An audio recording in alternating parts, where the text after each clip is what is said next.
এই ছোট লোকের বাচ্চা, তুই কেন এখানে এসেছিস? তোকে তো এখানে আসতে বলা হয়নি। আরে রিম্পার মা কেন আসছে জানো না? ও ছোট লোকের বাচ্চা, বাড়িতে তো কিছু খায় না, তাই ভালো মন্দ খাওয়ার জন্য আসছে। বাবা, মা, আপনারা কেন এভাবে কথা বলছেন? এভাবে বলবে না তো কিভাবে বলবি? লজ্জা করে না বিনা দাওয়াতে খেতে এসেছিস? রিম্পা, তুই এভাবে কেন কথা বলছিস? ও আমার হাজবেন্ড, মানে তো জামাই বাবু। আর সে বিনা দাওয়াতে কেন আসতে যাবে? বাবা ফোন করে আসতে বলেছে, তাই আমরা এসেছি। তুই তো শুধু তোকে আসতে বলেছিস, ওই চাষার বাচ্চাটাকে কেন সঙ্গে করে এনেছিস? আমি মেয়েটাকে এত করে বললাম এই চাষার বাচ্চাটাকে বিয়ে করিস না। আমার কথা শুনলই না। মা, কিছুক্ষণের মধ্যেই তোমাদের ছোট জামাই চলে আসবে। ওই এসে যদি দেখে এই চাষার জামাই এখানে দাঁড়িয়ে আছে, তাহলে তো আমাদের মান সম্মানই থাকবে না। এই, তোর স্বামীকে নিয়ে এখান থেকে চলে যা।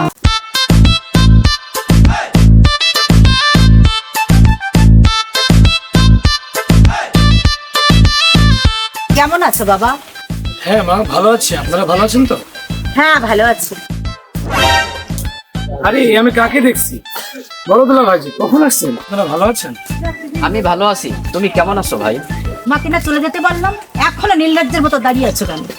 তোমরা সেই প্রথম থেকেই কেন আমার হাজবেন্ডের সাথে খারাপ ব্যবহার করছো? সে তো তোমাদের জামাই নাকি? কিসের জামাই? ও তোর কাছে জামাই হতে পারে, আমার কাছে ও কিছুই না। ও শুধু গ্রাম্য খ্যাত, ছোট লোক। জামাই তো আমার একটাই, দেখিস না কত কে নিয়ে আসছে, ফল মূল মিষ্টি। তোর জামাই কি নিয়ে আসছে? ক্ষেতের কদু আর পচা পাঙাশ মাছ। বাবা, আমি গরিব মানুষ, আমার সামর্থ্যে যা হয়েছে আমি তাই এনেছি। এটা আমার ক্ষেতের চাষ করা সবজি এবং আমার পুকুরে চাষ করা টাটকা মাছ। এসবের আমি নিকুচি করি। তুই থাকলে থাক, এই ছোট লোকের বাচ্চাকে কিন্তু আমার বাড়িতে আমি ঢুকতে দেবো না। মা, যেখানে আমার হাজবেন্ডকে এত অপমান করে বাড়ি থেকে বের করে দেওয়া হচ্ছে, তুমি কি করে ভাবলে সেখানে আমি থাকবো? তাই চলো। ভাই দাঁড়ান। বাবা মা, আপনাকে শীত করলেন, সে তো এবারে বড় যাবে। সে হোক না গরিব, তাই বলে কি তাকে এবার থেকে বের করে দিতে হবে? আমিও একজন জামাই, সেও একজন জামাই। আমার চোখের সামনে থেকে সে বাড়ি থেকে চলে যাবে, আমি তো সেটা হতে দেবো না। দিদি, আপনি দুলা ভাইকে নিয়ে ভিতরে যান, বিষয়টা আমি দেখছি। চলো।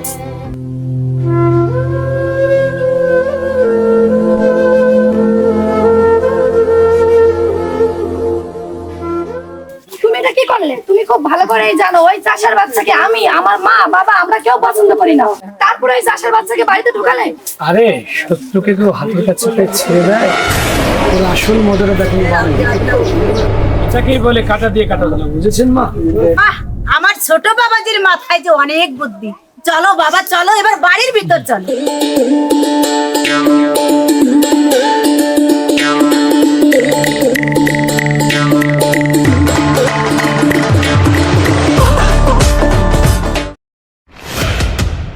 এসব কি বস্তার শাকসবজি নিয়ে এসেছো কেন?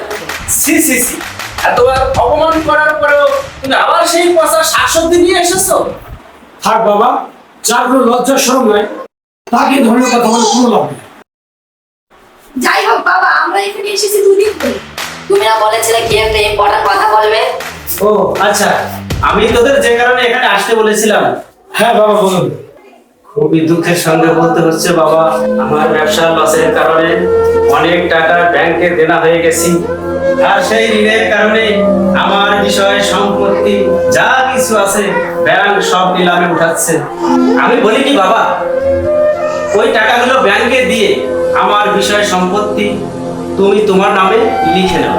যদি কখনো পারি তখন না হয় তুমি আমার সম্পত্তি আবার আমাকে ফিরিয়ে দিও। খুবই দুঃখের বিষয় বাবা। আচ্ছা, আপনি ব্যাংকে লোন দেনা শোধ করতে কত টাকা লাগবে? আমার কাছে যা আছে তা দিয়ে তো হবে না, আরো 10 লক্ষ টাকা লাগবে। আরে কি বলেন বাবা, 10 লক্ষ টাকা? এত টাকা তো আমার কাছে না। আমার কাছে সর্বসাকুল্যে 2 লক্ষ টাকা মতো হবে। তাহলে তো 4 লক্ষ টাকা হলো, আরো 8 লক্ষ টাকা বাকি। এখন যে কি করি আমি কিছুই ভেবে উঠতে পারছি না। বাবা, আমি একটা কথা বলি। এই চাষা, তুমি আবার কি বলবে? মেজাজ কিন্তু এমনিতেই কড়া হয়ে আছে, বলে দিলাম। বাবা, ও কি বলতেছে একটু শুনে দেখো না। তুই চুপ কর, তোর জন্যই তো আজ আমার এত অধপতন হয়েছে। তুই এমন একটা চাষাকে বিয়ে করছিস, ও চাষবাস ছাড়া আর কিছু করার মূলত নেই। ঠিক বলেছেন বাবা। আর যদি একটা কোটিপতির ছেলের সাথে বড় বোনকে বিয়ে দিতেন, তাহলে আমার বড় ভাইরাকে নিয়ে এই সমস্যাটা সমাধান হতো। আরে ভাই, আমি তো ওই টাকা দেওয়ার ব্যাপারেই কথা বলতে চেয়েছিলাম। চুপ কর ফকিরের বাচ্চা, যার কাছে 1 কেজি মিষ্টি কেনার টাকা নাই, সে আসছে শ্বশুরকে নীলার হাত থেকে বাঁচানোর জন্য। আপনাদের কথা শুনে মনে হচ্ছে শ্বশুর বাড়ি যে দামি জিনিস নিয়ে আসবে সেই বুঝি বড় লোক। যাই হোক বাবা, এত কথা বলে লাভ নেই। আপনার ছোট জামাই যদি টাকা পয়সা না দিতে পারে তাহলে আমি সব টাকা দিয়ে দেবো। কি বললে? সব টাকা তুমি দিয়ে দেবে? আচ্ছা, একটা কথা বলি, তুমি এখানে আসার আগে কিছু খেয়ে দিয়ে আসছো নাকি? এই ফকিরের বাচ্চা, তোর কাছে খুঁজলে 10 টাকা পাওয়া যায় না, আর তুই দিবি 10 লক্ষ টাকা? আমি জানতাম আপনারা আমার কথা এভাবে বিশ্বাস করবেন না। জাস্ট 2 মিনিট, আপনাদের সব কনফিউশন আমি দূর করে দেবো। মেরিন, তুমি আমার ব্যাগটা নিয়ে এসো তো। দাও তো দ্রুত আমার ব্যাগটা নিয়ে এসো।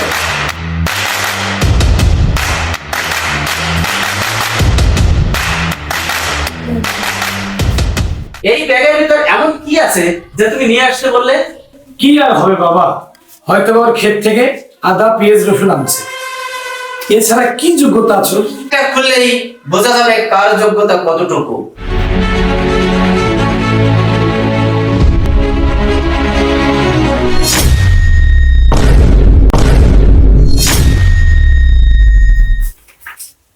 টাকা? এত টাকা তোমার কাছে কি করে এলো? আমি শিওর, হয়তো তুই এই টাকা চুরি করে এনেছিস, না হয় ডাকাতি করে এনেছিস। একদম ঠিক বলেছেন। থামুন আপনারা, অনেক বলেছেন আপনারা, এবার আমাকে বলতে দিন। আহা, থাক না গোপী, বাদ দাও না। কেন বাদ দেব? আজকে আমাকে সব বলতে দাও। আমাকে বিয়ে করার কারণে অনেক অপমান সহ্য করতে হয়েছে তোমার। এখানে প্রত্যেকটা মানুষের জানা উচিত তুমি কাকে বিয়ে করেছো। এই আমাদেরকে এত জ্ঞান দিতে হবে না, বল তুই কোন মহারথী হয়ে এসেছিস? আচ্ছা, আপনারা কি শিল্পপতি গোপাল বড়াইয়ের নাম শুনেছেন? হ্যাঁ হ্যাঁ, কেন চিনব না? সে তো এই শহরের টপ 10 ধনীদের মধ্যে শীর্ষে আছে। আচ্ছা, একটা কথা বলতো, তুই কি এই টাকাগুলা ওনার বাড়ি থেকে চুরি করছিস না ডাকাতি করছিস? বাবা, আপনার বড় জামাই একটা ডাকাত। অপূর্ব, তুমি ভুল বলছো। আমি চোর বা ডাকাত নই। অপূর্ব, তুমি শিল্পপতি গোপাল বড়াইয়ের নাম শুনেছো না? তার একমাত্র পুত্র আমি গোপীনাথ বড়াই। বাবা, তুমি তো শিল্পপতি গোপাল বড়াইয়ের ছেলে, এ কথা তো আমি কোনোদিন বলিনি। আমি বলছি, কেন বলেনি? কি এবার তোমরা সবাই বুঝতে পেরেছো তো কেন কোটিপতি হয়েও গরিব সেজেছে? বাবা, তুমি আমাদের ক্ষমা করে দাও। আমরা তো জানতাম না যে তুমি শিল্পপতি গোপাল বড়াইয়ের একমাত্র ছেলে। আপনি জানলে এরকম করতেন না, আর জানেন না বলেই এরকম করলেন। গরিব চাষা হলেই কি তাদের সাথে এরকম ব্যবহার করতে হবে? গরিব চাষা বলে তারা কি মানুষ না? একজন মানুষের আসল পরিচয় সে একজন মানুষ। টাকা পয়সা তো হাতের ময়লা, আজ আছে কাল থাকবে না, কিন্তু একটা জিনিস থেকে যাবে, সেটা হচ্ছে মানুষের আসল ব্যবহার। বড় ভাই, আসলে আমরা অনেক বড় ভুল করে দিয়েছি, আমাদেরকে মাফ করে দাও। হ্যাঁ বড় ভাই, আপনি আমাদের মাফ করে দিন। বাবাজি, আমরা না বুঝে তোমার সঙ্গে অনেক খারাপ ব্যবহার করে ফেলেছি। এখন মাপ চাচ্ছ কেন? যখন দেখেছো যে আমার হাজবেন্ডের টাকা পয়সা, বাড়ি গাড়ির কোনো কিছুর অভাব নেই, তখনই মাপ চাচ্ছ? যখন দেখেছিলে ও গরিব কৃষক, ওর কাছে কিছুই নেই, যা নয় তাইগুলো অপমান করেছি। আজ তোমাদের মতো কিছু সংখ্যক মানুষের জন্য সমাজে ধনী গরিব ভেদাভেদ সৃষ্টি হয়েছে। আজ তোমাদের কারণে সমাজে একটা নতুন নিয়ম সৃষ্টি হয়েছে। যে জামাই শ্বশুর বাড়ি ভালো ভালো খাবার নিয়ে যেতে পারবে তারই বেশি দাম হবে, তার জন্য থাকবে আদর যত্ন। আর যে জামাই শ্বশুর বাড়ি কিছুই দিতে পারবে না তার জন্য অনাদর অপমান। তোমরা না এসব চিন্তা ভাবনা থেকে বের হয়ে আসো, নয়তো যেসব কৃষকেরা কৃষিকাজ করে তোমাদের মুখে অন্ন তুলে দেয়, তারা কৃষিকাজ বন্ধ করে দেবে এবং তারপর তোমাদেরই কৃষিকাজ করে খেতে হবে। মানে তুই আর এভাবে বলিস না, আমরা আমাদের ভুল বুঝতে পেরেছি, আমাদের ক্ষমা করে দে। থাক বাবা, আর ক্ষমা চাইতে হবে না। আমি শুধু মেরিনের অনুরোধে এখানে এসেছি। এতে চেয়েছিলাম ধনী গরিবের পার্থক্য কেমন হয় সেটা আমার দেখা হয়ে গেছে। আর এখানে যে টাকা পয়সা আছে সেই টাকা পয়সায় সব সমস্যা সমাধান হয়ে যাবে। আর যদি এই টাকায় না হয় তাহলে আমার সাথে যোগাযোগ করবেন। চলো মেরিন, চলো। হ্যাঁ বাবা, তোমাদের জন্য ভালো মন্দ রান্না করা হয়েছে, তোমরা খেয়ে যাবে, আর কিছুদিন থেকেও যাবে। থাক মা, আমি এখানে খাওয়া দাওয়া করতে আসিনি। মেরিনের মুখে আপনাদের বিপদের কথা শুনে টাকাগুলো দিতে এসেছিলাম। ভালো মন্দ যাদের জন্য রান্না করেছেন তাদেরই খাবার। আমি তো চাষা, আমার পেটে এসব ভালো মন্দ খাবার